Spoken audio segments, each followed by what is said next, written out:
রীতা দেবী তার দুই ছেলে কমল এবং বিমল এবং তার স্বামী প্রসূনবাবুকে নিয়ে মধ্যম গ্রামে বাস করতেন। রীতা দেবীর বড় ছেলে অর্থাৎ কমল বিবাহযোগ্য হয়ে ওঠায় তার জন্য পাত্রী দেখা শুরু হয়। বিনিতা নামের একটি মেয়েকে রীতা দেবী খুবই পছন্দ করেন। কিছুদিনের মধ্যেই দুই বাড়ির সম্মতিতে কমল এবং বিনিতার বিয়ে সম্পন্ন হয়। বৌমা, আজকে তোমার আমাদের বাড়িতে প্রথম দিন, তাই আজকে কিছু রান্না করতে হবে তোমাকে। তুমি নিশ্চয়ই জানো নিয়মগুলো। হ্যাঁ মা, আমি জানি।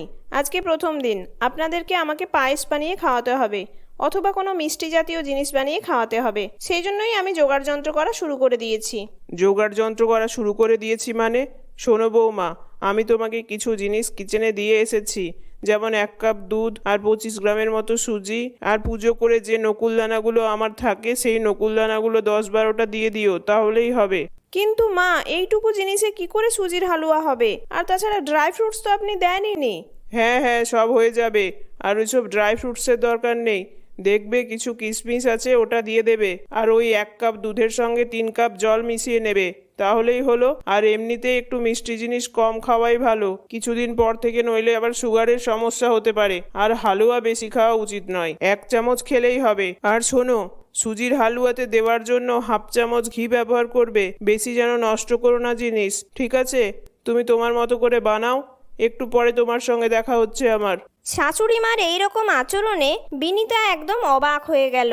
আসলে রীতা দেবী ছিলেন প্রচন্ড কৃপণ একটি মহিলা। তার হাত থেকে জল পর্যন্ত গলতো না। এরকম নয় যে রীতা দেবীদের বাড়ির অবস্থা খুব খারাপ ছিল, কিন্তু রীতা দেবী নিজে অত্যন্ত কৃপণ হওয়ায় প্রয়োজনের থেকে অতিরিক্ত কম খরচ করতেন। তার কৃপণতার জন্য বাড়ির সবাই একেবারে অতিষ্ঠ হয়ে উঠেছিল।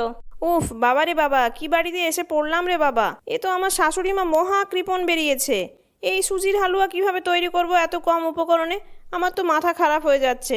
যাকগে, আমার কি, আমাকে যেটুকু দেয়া হয়েছে সেটুকু দিয়েই না হয় বানিয়ে ফেলি। আমারই ভালো, বেশি রান্না করতে হবে না। বিনিতা সবার জন্য সুজির হালুয়া তৈরি করে নিয়ে যায় এবং সবাই খেয়ে খুব প্রশংসাও করে। বিনিতার শ্বশুরমশাই খুব ভালো বলেন বিনিতাকে এই হালুয়া বানানোর জন্য, কেননা বিনিতা এত কম উপকরণেও যে এত ভালো হালুয়া বানাতে পেরেছে, সেই জন্যই বিনিতার শ্বশুরমশাই তাকে খুব অ্যাপ্রিসিয়েট করে। এরকমভাবেই কিছুদিন কাটতে থাকে, কিন্তু রীতা দেবীর মধ্যে কোনো পরিবর্তনই আসছিল না। রীতা দেবী যেন আরও কৃপণতর হয়ে উঠছিলেন। এরকমই একদিন বিনিতার বাবা মা বিনিতাদের বাড়িতে আসেন মেয়ের সঙ্গে দেখা করতে। মা, আজকে তো বাবা মা আসছে বাড়িতে। ওরাই প্রথমবার আসছে আমাদের বাড়িতে, তাই ভাবছিলাম একটুখানি খাসির মাংস যদি আপনি নিয়ে আসতে বলতেন আপনার ছেলেকে, তাহলে খুব ভালো হতো। তাছাড়া আজকে দুপুরবেলায় জমিয়ে খাসির মাংসের ঝোল আর ভাত রান্না করতাম। অনেক দিন হলো খাসির মাংসের ঝোল আর ভাত খাই না। সে কি বলছো বৌমা? তোমার বাবা মা এত দূর থেকে জার্নি করে আসছেন, ওনাদের বরং আজকে একটু পাতলা ডাল আর ভাত খাওয়াও, আর তার সঙ্গে একটা আলুও সেদ্ধ করতে দিও, এতে করে ওনারা আরাম পাবেন। আর এই গরমে মাংসর ঝোল ভাত কেউ কখনো খাওয়ায়? ওনাদের তো এবার বয়স হয়েছে। আর তাছাড়া খাসির মাংস খেলে কোলেস্টেরল বাড়বে, তাই এগুলো না খাওয়াই ভালো। আমি একটু কালকে টক দই পেতে রেখেছিলাম বাড়িতে, ওই দইটা বরং তোমার বাবা মাকে দিও, গরমে আরাম পাবেন। বাড়ির সবাই এতে করে অস্বস্তিতে পড়লেও কারোর কিছু বলার ক্ষমতা ছিল না, কেননা রীতা দেবীর কথার উপরে কেউই কথা বলতেন না। এরকমভাবেই কিছুদিন কাটতে থাকে। বিনিতার কপালে প্রতিদিন যে খাবার জুটতো সেরকমটাও নয়। কোনোদিন তাকে আধ পেটে খেয়ে থাকতে হতো, আবার কোনোদিন তার খাবারই জুটতো না। শাশুড়ি মা বলতেন, ঠিক আছে বৌমা, একদিন না খেলে কিছু এমন মহাভারত অশুদ্ধ হয়ে যাবে না। আর তাছাড়া তুমি তো সকালবেলায় খেয়েছো। আর তাছাড়া তোমাকে বলেছি না যে আমার থেকে একটা করে রুটি তোমার জন্য রেখে দেবে? একটা রুটি খেলেই যথেষ্ট, এতে করে স্লিম থাকবে ফিগার, দেখতেও ভালো থাকবে তুমি। আমার কথা মিলিয়ে নিও।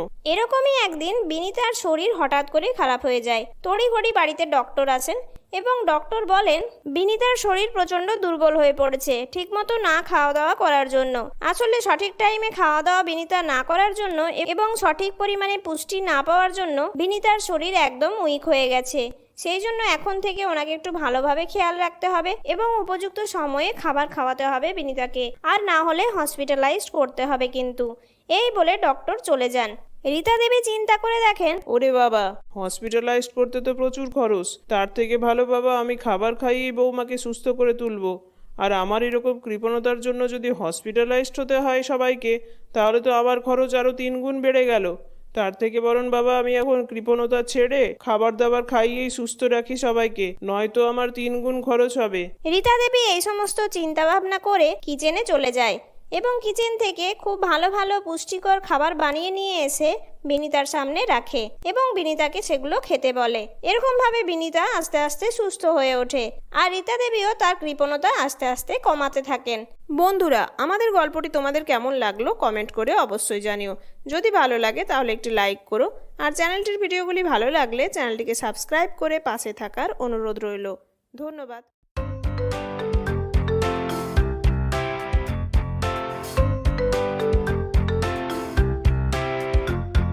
রাধামোহনপুর গ্রামে সবিতা দেবী তার ছেলে এবং তার বৌমাকে নিয়ে বাস করতেন। সবিতা দেবীর আরও 3টি মেয়ে ছিল। তাদের প্রত্যেকেরই বিয়ে হয়ে যাওয়ার জন্য তারা প্রত্যেকে যে যার শ্বশুরবাড়িতে থাকতো। তার মেয়েরা ছিল প্রচণ্ড কুঁড়ে এবং সবিতা দেবীর খুব আদরের। এখন যেহেতু বর্ষাকাল এবং বাইরে প্রচণ্ড বৃষ্টি হচ্ছে, এরকমই একদিন সবিতা দেবীর বড় মেয়ে সবিতা দেবীকে ফোন করে। মা, কদিন ধরে তো খুব বৃষ্টি পড়ছে। তুমি তো জানো আমার শ্বশুরবাড়ির রাস্তায় 1 হাঁটু করে জল জমে যায়, তাই একদম জীবন নাজেহাল হয়ে উঠেছে। তাই আমি ভাবছিলাম কদিন তোমাদের বাড়িতে গিয়ে থাকবো। তোমার কি কোনো অসুবিধে আছে? এ কি কথা বলছিস তুই? তুই আমার মেয়ে, তুই আমার বাড়িতে এসে কদিন থাকবি তার জন্য আবার অনুমতি নিতে হবে নাকি? তুই যখন খুশি এসে থাকবি। আর তাছাড়া তুই তো আসিসই না, তুই চাকরি বাকরি করিস, তোর কোথায় সময় বাপের বাড়ি আসার? তুই যে বাপের বাড়ি আসবো বলেছিস এটা শুনেই আমি খুব খুশি হয়েছি। ঠিক আছে মা, তাহলে আমি এক্ষুনি সব প্যাকিং করে বেরিয়ে পড়ছি। তুমি একটু বৌদিকে বলো যাতে করে খিচুড়ি রান্না করে রাখে। আজকে তাহলে জমিয়ে খিচুড়ি আর ইলিশ মাছ ভাজা খাবো। কিছুক্ষণের মধ্যেই সঞ্চিতার বড় ননদ তাদের বাড়ি চলে আসে। সঞ্চিতা দেখে অবাক হয়ে যায় এবং বলে, ও মা, দিদি, তুমি এত বর্ষার মধ্যে এলে কি করে? বাইরে তো প্রচণ্ড বৃষ্টি পড়ছে, আর এর মধ্যে তুমি চলে এসেছো। কোনো বিপদ হলো নাকি? দেখেছো মা, তোমার বৌমা কেমন বলছে আমি 2 দিনের জন্য বাপের বাড়িও কি আসতে পারি না? আর তাছাড়া আমার শ্বশুরবাড়ির রাস্তায় খুব জল জমেছে, সেই জন্য আমি চলে এসেছি বাপের বাড়িতে। ওখান থেকে অফিস করা আমার পক্ষে সম্ভব ছিল না, তাই আমি কিছুদিন এখানেই থাকবো। এ কি বৌমা, তুমি আমার মেয়েকে এরকম করে বলছো কেন? আমি তো আমার মেয়েকে ডেকে পাঠিয়েছি। মেয়েটা তো বাপের বাড়ি আসেই না। ওর তো বাপের বাড়ি থেকে যাওয়া প্রায় 1 মাস হয়ে গেছে। 1 মাস পর মেয়েটা এলো, তুমি কোথায় ওর কি লাগবে না লাগবে জিজ্ঞাসা করবে? তা না তুমি ওকে এখন কেন এসেছো, কী জন্য এসেছো, এই সমস্ত ব্যাপার নিয়ে প্রশ্ন করতে বসে গেছো।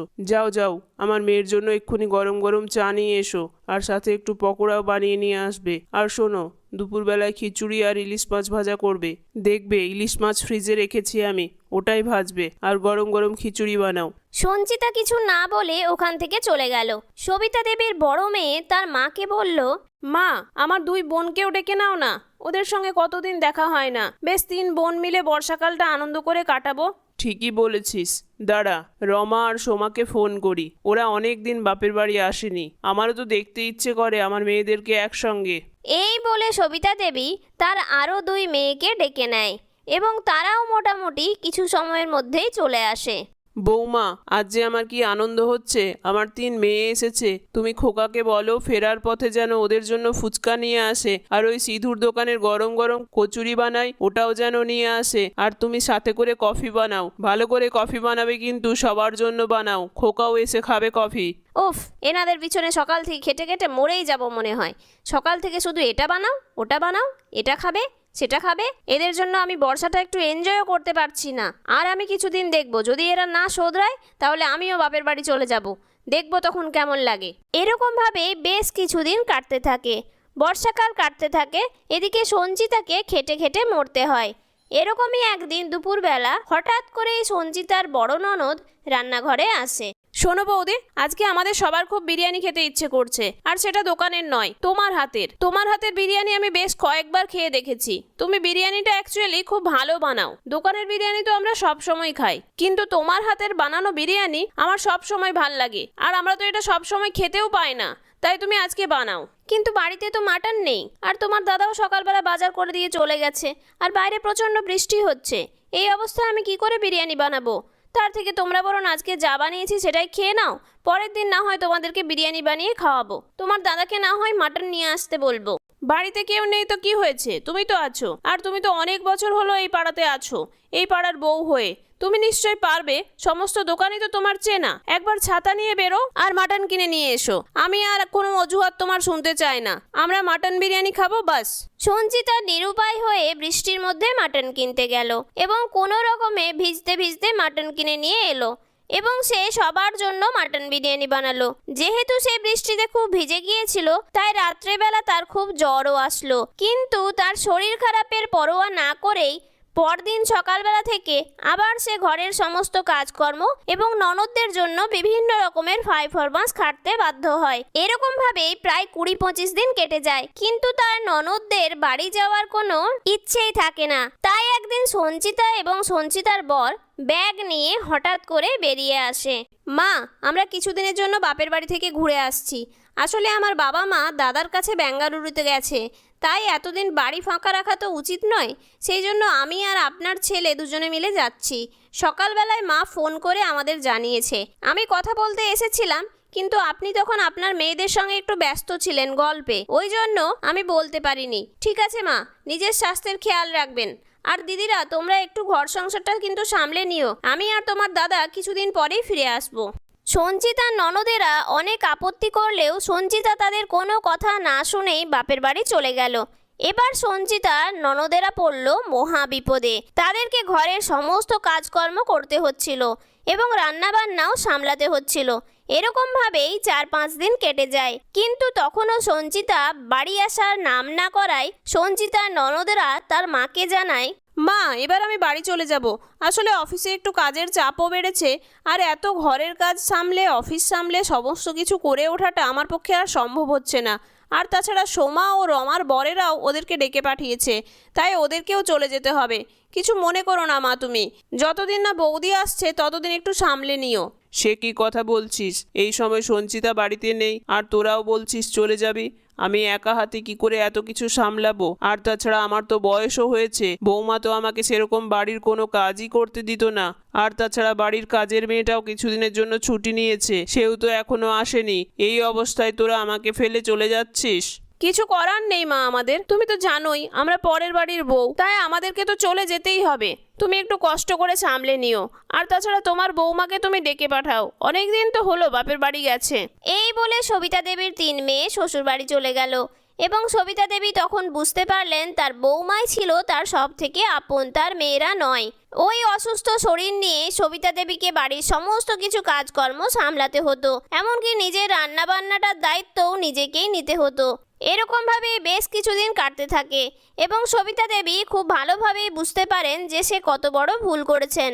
সত্যি তো, আমার বৌমার কত কষ্ট হতো। আমার মেয়েরা পায়ের ওপর পা তুলে বসে থাকতো আর আমার বৌমাকে সমস্ত কাজকর্ম একা সামলাতে হতো। তখন তো আমি ওর কথা ভেবেই দেখিনি। আসলে নিজের মেয়েদের স্নেহে একদম অন্ধ হয়ে গিয়েছিলাম। এবার বৌমা এলে সমস্ত কিছু ঠিক করে নেব। কিছুদিন পর সবিতা দেবীর বৌমা সঞ্চিতা বাড়ি ফিরে আসে এবং এসেই দেখে সবিতা দেবীর শরীর প্রচণ্ড খারাপ। একা হাতে সংসারে সমস্ত কাজ করে তিনি প্রায় প্রচণ্ডই অসুস্থ হয়ে পড়েছেন। এই সমস্ত দেখে শুনে সঞ্চিতা সমস্ত কাজকর্ম নিজের হাতে সামলাতে শুরু করে দেয়। সবিতা দেবী তার বৌমার সেবা শুশ্রূষায় সুস্থও হয়ে ওঠেন। এইভাবেই তারা সুখে শান্তিতে বসবাস করতে শুরু করে। বন্ধুরা, আমাদের গল্পটি তোমাদের কেমন লাগলো কমেন্ট করে অবশ্যই জানিও। যদি ভালো লাগে তাহলে একটি লাইক করো, আর চ্যানেলটির ভিডিওগুলি ভালো লাগলে চ্যানেলটিকে সাবস্ক্রাইব করে পাশে থাকার অনুরোধ রইল। ধন্যবাদ।